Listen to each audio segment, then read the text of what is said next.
नमस्कार, आप सभी का स्वागत है study with JR YouTube channel में। आज के इस वीडियो में हम क्लास 6 की एसएसटी पढ़ने जा रहे हैं और जैसा कि आप सभी को पता ही होगा कि हमारे इस चैनल पर सामाजिक विज्ञान की क्लास 6 की वीडियो स्टार्ट हो चुकी है। आरबीएससी की जो आरबीएससी की बुक्स आती हैं उनकी जो सब्जेक्ट एसएसटी है ये स्टार्ट हो गया है और पिछले वीडियो में हमने पार्ट 1 पढ़ लिया था इसका।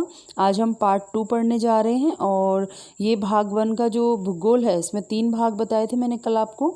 तो भाग 1 में है भूगोल, इसको हम पहले पढ़ रहे हैं। स्टार्टिंग हमने भूगोल से की है और इसमें हमने जो अध्याय 1 है हमारा ब्रह्मांड, ये हमने पढ़ा था और इसको हमने आधा ही पढ़ा था, पूरा नहीं पढ़ा था। ये हम पढ़ चुके थे यहाँ तक, ठीक है। ये है आपका पेज नंबर 4 पे।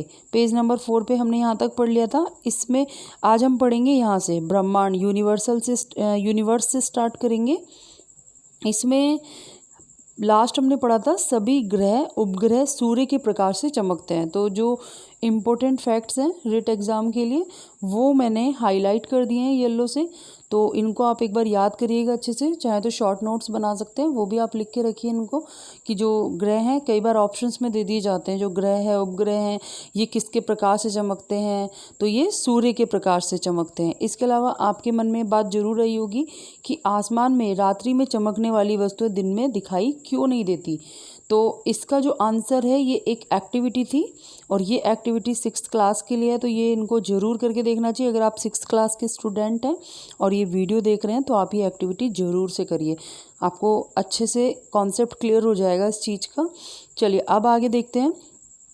सूर्य के उदय होने पर अन्य तारे जो हैं अदृश्य हो जाते हैं, मतलब तारे जो हैं वो अपने स्थान पर अपनी ही जगह पर रहते हैं, लेकिन जब सूर्योदय होता है ना मॉर्निंग में तो वो तारे अदृश्य हो जाते हैं, वो तारे हमें दिखते ही नहीं हैं। अर्थात पृथ्वी के निकट होने के कारण सूर्य की रोशनी अन्य तारों से अधिक है। इसका मतलब क्या हुआ कि पृथ्वी के निकट होने के कारण जो सूर्य की रोशनी है ना वो अन्य तारों से अधिक है। जो सूर्य की रोशनी है वो बहुत काफ़ी ज़्यादा है अन्य तारों से, इसलिए हमें जो बाकी के जो तारे हैं वो नज़र नहीं आते हैं। इसीलिए हमें दिन में अन्य तारे दिखाई नहीं देते हैं, जबकि सभी तारे अपनी जगह पर ही होते हैं, अपनी जगह पर ही होते हैं। लेकिन जैसे ही सुबह मॉर्निंग होती है सूरज उगता है और हमें वो तारे दिखाई नहीं देते, और जब शाम को सूरज चला जाता है, सूरज अस्त हो जाता है, तो वो तारे वापस से हमें दिखने लग जाते हैं।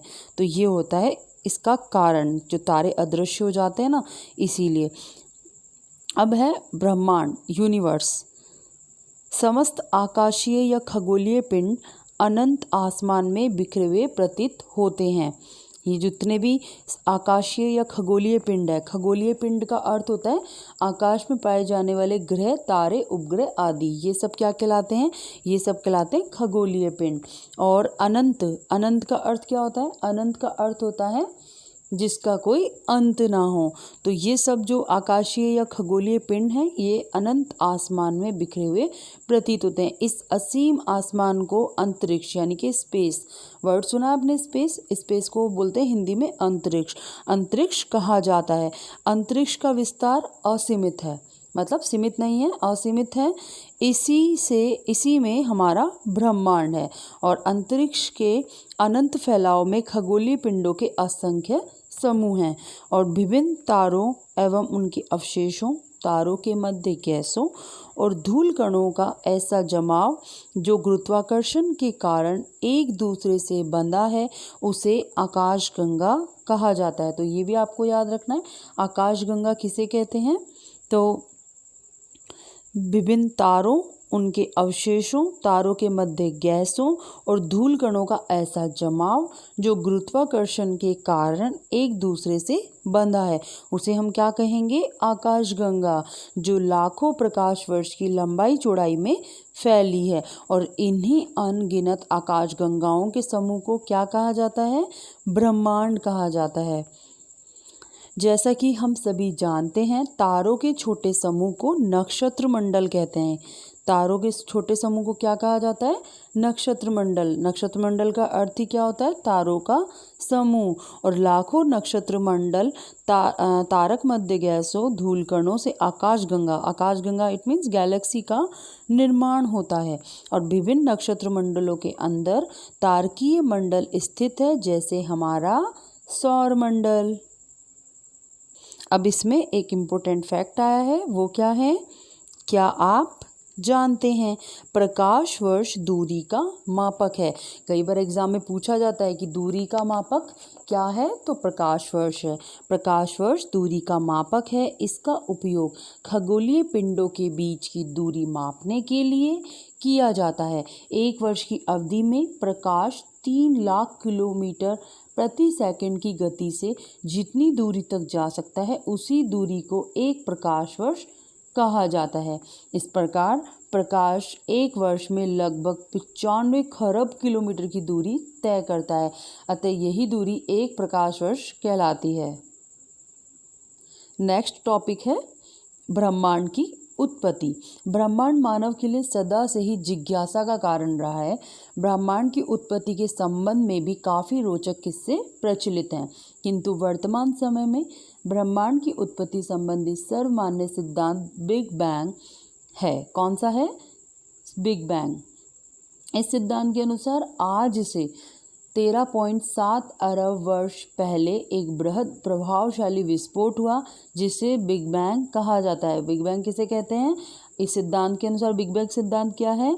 इस सिद्धांत के अनुसार आज से 13.7 अरब पहले एक बृहद प्रभावशाली विस्फोट हुआ, जिसको कि बिग बैंग कहा जाता है। विस्फोट के बाद ब्रह्मांड और खगोलीय पिंडों की उत्पत्ति हुई और तब से इसका विस्तार हो रहा है।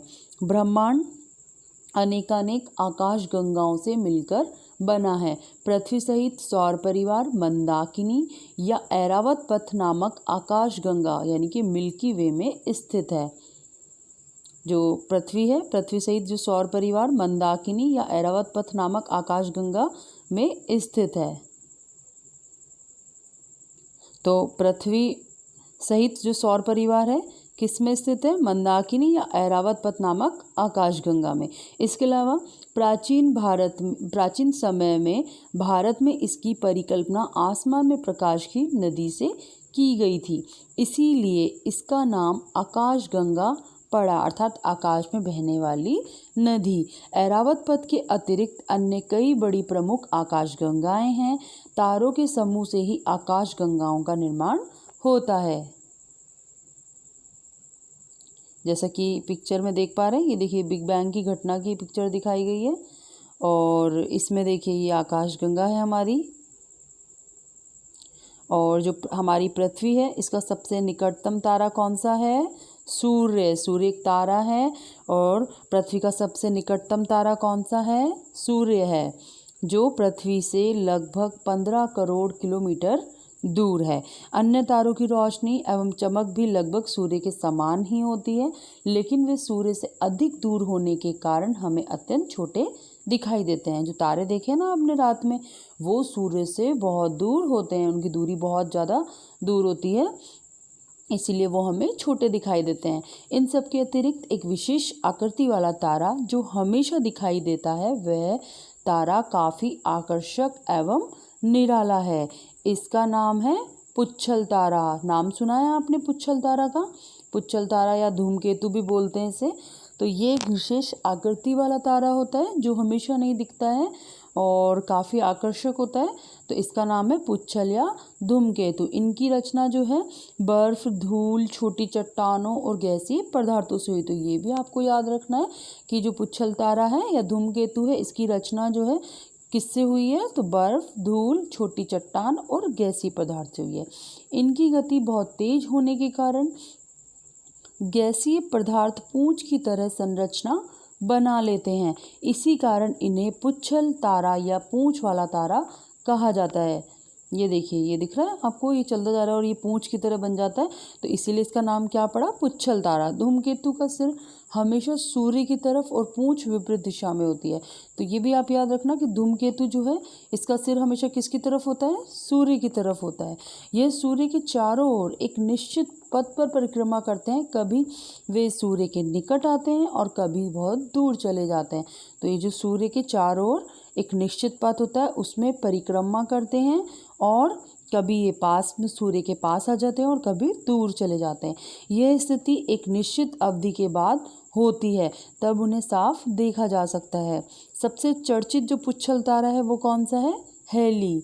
कौन सा है वो, हेली, जो प्रति 76 वर्ष बाद दिखाई देता है, और इसे 1986 में देखा गया था। कब देखा गया था, 1986 में। और अब ये पुनः कब दिखेगा, 2062 में दिखेगा।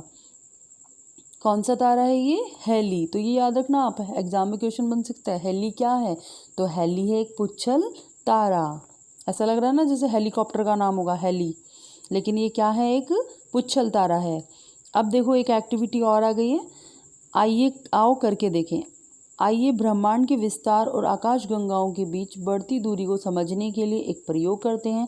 एक गुब्बारा लेकर उस पर 2 या उससे अधिक निशान लगाइए, तत्पश्चात उस गुब्बारे को फुलाएंगे और फुलाने पर हम देखेंगे कि गुब्बारे पर लगे निशान एक दूसरे से दूर जा रहे हैं। ठीक इसी तरह आकाश गंगाएं भी एक दूसरे से दूर जा रही हैं। तो ये जो 6th क्लास के स्टूडेंट हैं उनको ज़रूर से करके देखना एक्टिविटी, बहुत मज़े आते हैं। तो इसके साथ ही जो चैप्टर 1 है हमारा ब्रह्मांड वाला चैप्टर, ये कंप्लीट हो गया है। और क्लास 6 के स्टूडेंट्स के लिए मैंने कंप्लीट पूरा ये पढ़ाई है। और जो रिट के एग्ज़ाम के लिए और जो अन्य एग्ज़ाम होते हैं गवर्नमेंट, तो उनके लिए ये मैंने हाईलाइट कर दिया। मुझे जो भी इंपॉर्टेंट लगे पॉइंट्स उनको मैंने हाईलाइट किए। तो इसके आप ये कर सकते हैं, या तो एक नोट्स बना के रख लीजिए कॉपी में, जिससे कि एग्ज़ाम जब देने जाते हैं ना आप, तो मेन चीज़ें आपको पता रहती हैं, हेडिंग, तो ये आप याद रखेंगे। मैं मोस्ट जो लाइंस हैं वो आप याद रखेंगे एग्ज़ाम में। और नेक्स्ट जो वीडियो है वो है हमारा सौर परिवार, चैप्टर 2 है, वो हम नेक्स्ट वीडियो में देखेंगे। तो आज के वीडियो में इतना ही। वीडियो अच्छी लगी तो प्लीज़ वीडियो को लाइक करें, अपने मित्रों के साथ शेयर भी करें, और चैनल सब्सक्राइब नहीं किया है तो चैनल भी सब्सक्राइब कर लें। धन्यवाद।